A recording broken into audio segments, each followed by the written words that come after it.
রাজ্যে ফের আরও একটি নির্বাচন। 10ই জুলাই রাজ্যের 4টি বিধানসভা উপনির্বাচন। নির্বাচনকে সামনে রেখে তৎপর প্রশাসন। রায়গঞ্জ বিধানসভার উপনির্বাচনও অনুষ্ঠিত হচ্ছে 10ই জুলাই। রায়গঞ্জ বিধানসভা কেন্দ্রের উপনির্বাচনে ডিসিআরসি তৈরি হয়েছে রায়গঞ্জ পলিটেকনিক কলেজে। 9ই জুলাই এই ডিসিআরসি থেকে ভোট গ্রহণের প্রয়োজনীয় সরঞ্জাম সংগ্রহ করে ভোট গ্রহণ কেন্দ্রে যাবেন ভোট কর্মীরা।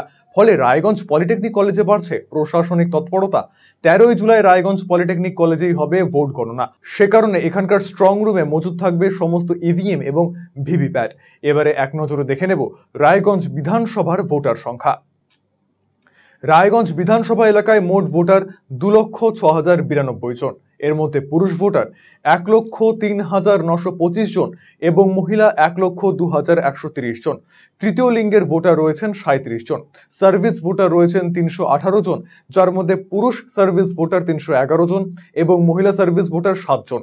বিশেষভাবে সক্ষম ভোটারদের সংখ্যা 1055। এর মধ্যে পুরুষ 672 জন এবং মহিলা 343 জন।